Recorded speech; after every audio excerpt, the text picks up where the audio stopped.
you know. So that's when I went through my head because I mean, I with Joe Costa, like I told you, the corn, you know, the rotisserie, the corn rotisserie, is $2,000, right? Okay. So that's obviously not including propane tank, Well, when you get a rotisserie, you can just get a grill. Right. But here's the thing, the volume that they do in a week is like a lot. It's like 5,000 corns, like I think a day or two, something like that. At the NASCAR, yeah. It So makes that's sense. so if you were to get a rotisserie, I believe makes 56 corns in 15 minutes. If you were to grill corn, it takes longer. You could, let's just say you put only 30 on the grill, it takes about 20 to 30 minutes to grill a corn on the grill. With the rotisserie, it's just constantly burning, and as you're pulling out, you could be pulling out. So it takes 3 cycles, and the corn's done. With the grill is you kind of have to be constantly flipping it, and you have to have something to cover the corn for it to be heated on both sides for the corn to cook faster. And you would either to make the process go faster, you would have to like either have them in a steam well for them to get a little bit softer. So when you put them on the grill, they have that little like sweet taste. But with the rotisserie, it just keeps going on and on. And I learned that from experience at the track when we do corn. I hate doing corn on the grill because it takes forever. Just keeping up with the demand is hard. So you get the rotisserie, the corn roaster, $2,000 bought if you buy it. It's $150 if you rent it out for a day. I mean, that's much. I just don't want to start buying stuff. But no, that's not the point. So the point is, we all sit down. We all come up with an idea. Like, hey, I want to do this. So for example, like, you start with the whole art thing. Like, I want to have my art. This is what I want to do. This is what I have done. This is my objective. This is my goal. You know, like your little business, like your business proposal. All right. Then I'll go around the room like, oh, these are the one idea or two ideas that I have. This is my envision. This is what I want to do, and this is what I need. And then Victor goes like, this is my idea. This is what I want to do. This is what I need. Everyone go around, and then we can go amongst each other. Like, which one? If you guys want to do your like, everyone does their own, or do you want to invest your money? Like, just say. Jason likes what he heard about yours, so he goes, he does money to you. Does that make sense? Does that make any sense to you or no? Yeah. So like, use the money to invest in a project that you think will take off. Correct. And then we document the growth of it. And in the long run, we're also benefiting ourselves because we're still investing money. We're still trying to grow. We're still trying to bring income to our way. You know, instead of us just doing silly videos that may or may not hit. But in return, we may not be getting anything in return. With this, as we're doing it, we're still trying to grow a business and make profit off of it. So pretty much document our growth of the business. Yeah. And well, first, come out with the business idea. The second one will be figuring out if the business will take off. 3 will be invest in the business. 4, record how the business is growing. Correct. If it's growing. And like give out tips like, hey, if we've done this, we've done that. So then people that are, like I just say, want to start up their own business and they don't know, and it's like a how-to, you know? How-to. And for them to like piggyback ride, learn from it. Yeah. And realize that like what are the hardships you're gonna hit, what are gonna be the ups and downs, and what's gonna be the lowest point. Okay. That's the way I see it. What do you think, Chef? Do you think it's a bad idea? Do you agree with it? Any cons or? I mean, it's good that you have like different points of views and shit, that you can see like what you're doing right and what you're doing wrong. You know, but do you think it's worth it to be on YouTube though?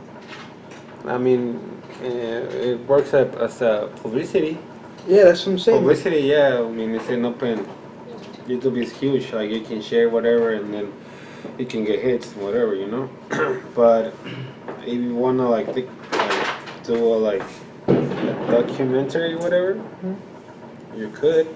But I don't know if you wanna spend all the time on editing and recording all those videos and stuff instead of focusing on what you wanna do. Well, I mean, I get that, and the way I saw it is when we started off the shop, right? Like every time something big would have happened, like we could have recorded those instances, you know? Like when we first got the place, that could have been a video. When we first got our first customer, that could have been a video. The first time we, I think there was a month that we had 7 cars in, like that could have been a video, like, hey, how we're doing. It's not gonna be like taking all our time. It's just gonna be the reason why I want to do it this way is because it's gonna be a reminder. It's gonna be a way for us to stay focused on our goal. Like, hey, um, we want to grow this business. We want to make this money, and it's just gonna keep us focused because we gotta show our progress. So like, I feel like one of the reasons why I do good at work is because I have to show my boss what I have done. If I hit my numbers, if I didn't hit my numbers, because I have to show someone my progress. And that's, I feel like, one of the reasons why we didn't grow as much is because we weren't really seeing our progress. We really weren't like showing what we were supposed to hit. We didn't have projections at all.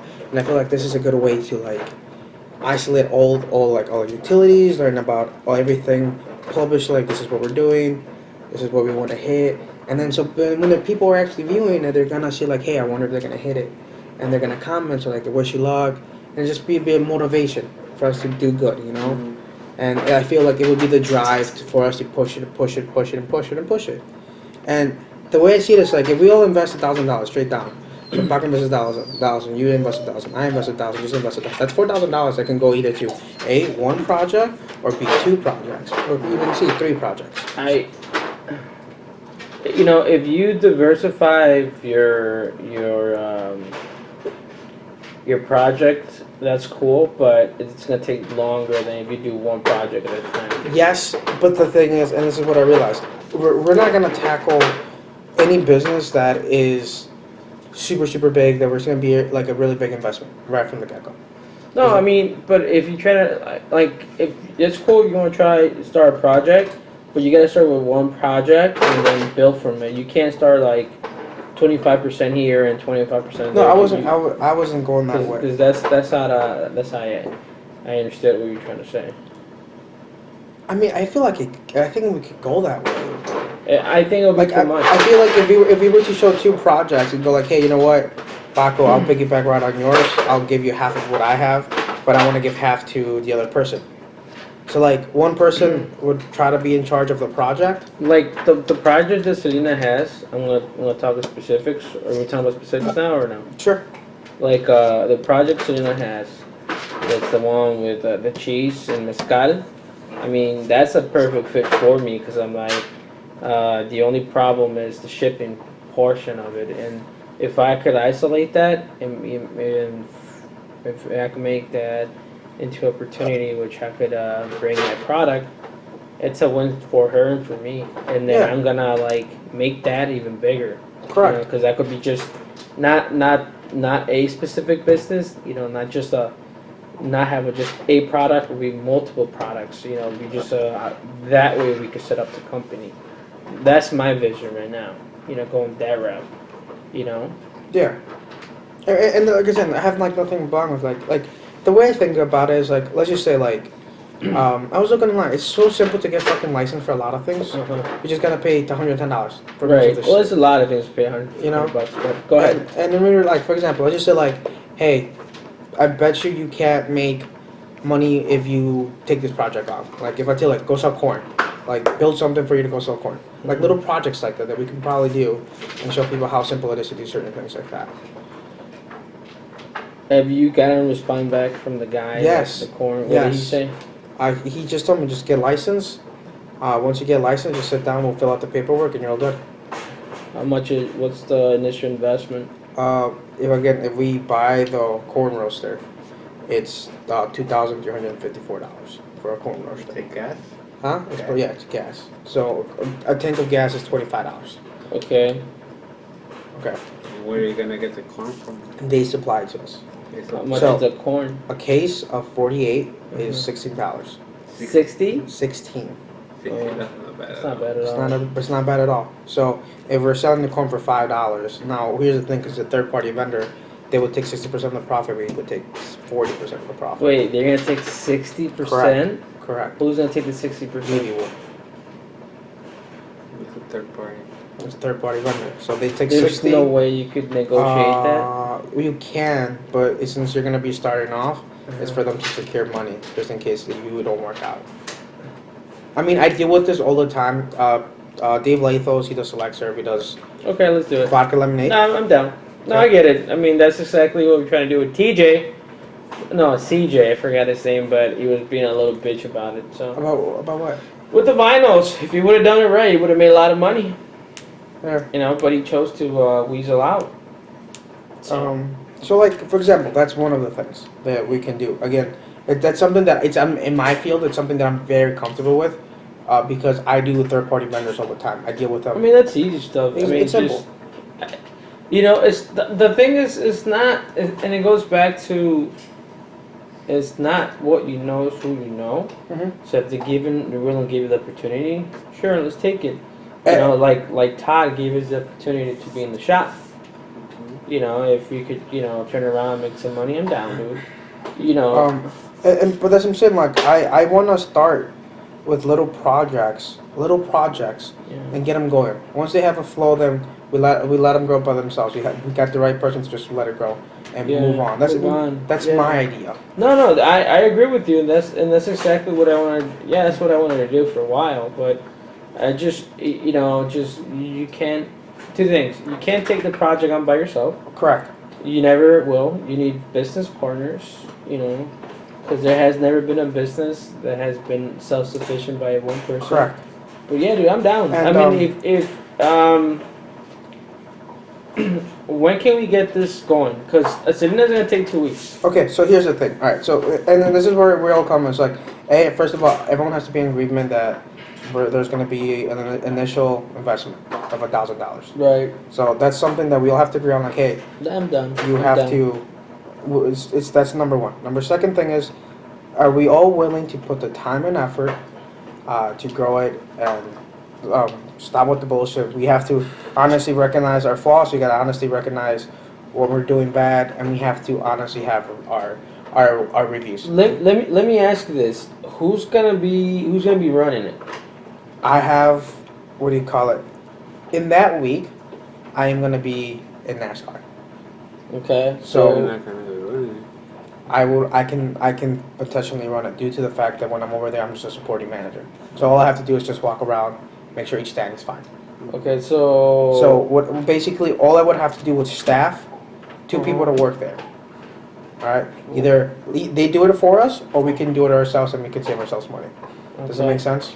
What? How do you feel more comfortable with? So what days would it be? Those other things. So it would be a week event. It would be Monday through Sunday, and then that's it for that event. But they have other events where, when I was talking to Joe, it can be a 4-month period thing, where it's only a weekend thing, right? And again, if we rent it out or buy it, it's there. Now, what I wanted to do with that is if we get the business going, you know, if we go stick with the name Don Elote, we can go down to like Ranchito, Mount Prospect, show them that we already have a connection with like a high end property, and have little elote carts. You don't want to do elote carts? Why? They don't hit. Because fucking Michoacana has elotes. Correct, but the thing is, like, again, they're the reason why you pay $3 for corn is because of we would get corn cheaper. You're not gonna compete against Michoacana. You can't. I don't. It makes sense if you go to a fucking baile way, you sell it there. It makes sense if you go to a fair, you sell it there. Well, okay, that's fine. I mean, Because that's the shit. It's like, yeah, like you have places where to go donde ya te lo hacen. so and that's where I was going. If we buy the corn rotisserie, is like when carnivals are there, they can call us for us to freaking go do it. So that's open business. Does that make sense? Yeah. So summertime would be like when we're booming, because there's a lot of carnivals that are always looking for people to sell corn. All that shit. Yeah, so we would constantly be looking out for upcoming carnivals, hitting them all like, hey, we would like to buy a slot and for us to sell corn. Licensing and all of that, I know how to do all of that. I know how to do it very cheap. Did you get the ServSafe? Dude, I'm already certified. I have 3, so in the state of Illinois, now you need 2. You know the one, La Garibaldi, you Yeah. know, by 26 is like 5 events during the year. But those 5 events is like a motherfucker, That's what I'm saying. bro. It's just And it's for most of the time falls on a Monday. it is just such a simple product, bro. Like corn's very cheap, but we could sell it for $5 at premium places, and people will buy it. Higher, but también. And people will buy it. You know. I'm not saying no. I'm just saying let's do it. Okay. So now